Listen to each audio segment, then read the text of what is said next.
Happy new year 2025। পুরাতনকে বিদায় জানিয়ে নতুন বছরকে নানা উৎসব উদ্দীপনায় স্বাগত জানিয়েছে দেশবাসী। 2024 বাঙালি জাতির কাছে একটি স্মরণীয় বছর। বাংলার মাটি সার্বভৌমের সাথে মিশে থাকবে 2024। আমি তুমি দামি নির্বাচনের মধ্য দিয়ে পথ চলা শুরু করে 2024। স্বৈরাচারী হাসিনা তার ক্ষমতার মসনদ আবারও 5 বছরের জন্য পাকাপোক্ত করেছে ভেবেছিল, কিন্তু ছাত্র জনতার ইস্পাত দৃঢ় ঐক্য জুলাই আগস্ট বিপ্লবের মধ্য দিয়ে দুমড়ে মুচড়ে যায় স্বৈরাচারী সিংহাসন। বিপ্লবী ছাত্র জনতার তোপের মুখে সিংহাসন ছেড়ে পালিয়ে যেতে বাধ্য হয় স্বৈরাচারী সরকার। অবসান ঘটে একটি কালো অধ্যায়ের। গতকাল রক্তে ভেজা রাজপথ দিয়ে শেষ হয়েছে 2024।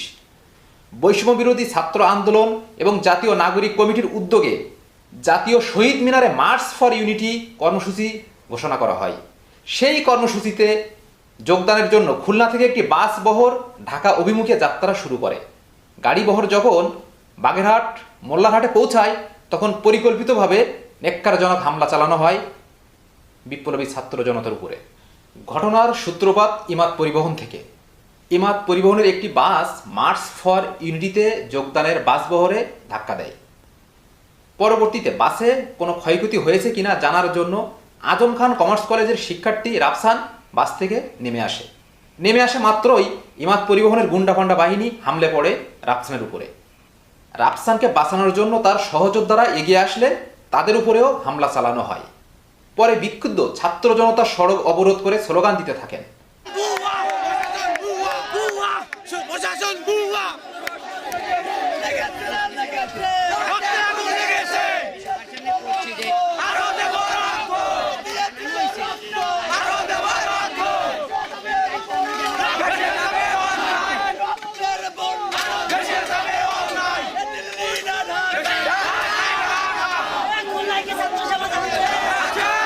খুলনার বাঘিনী কন্যা নর্দার্ন ইউনিভার্সিটির শিক্ষার্থী শামসুন্নাহার নিশি বলেন, 5 মাসে কোনো সংস্কার হয়নি।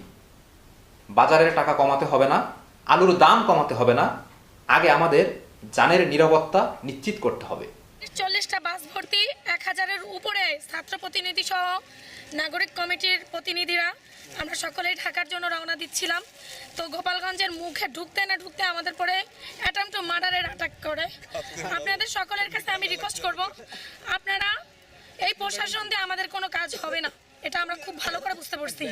আজকে 5 মাস যাবৎ এখনো কোনো কিছুর সংস্কার হয়নি। আমার বাজারের টাকা কমাতে হবে না, আমার আলুর দাম কমাতে হবে না, আগে আমার জান বাঁচাতে হবে। পরবর্তীতে সেনাবাহিনী এবং পুলিশের হস্তক্ষেপে পরিস্থিতি শান্ত হতে থাকে। আমাদের 50% সামনে ওরাও আমাদের ছাত্র আমরা সেনাবাহিনী দিয়ে ফলো করি। শুধু দর্শক, এই ছিল গতকালকের রক্তাক্ত রাজপথের ঘটনা। নতুন বছর সবার জীবনে বয়ে নিয়ে আসুক সমৃদ্ধি, সুখ, শান্তি।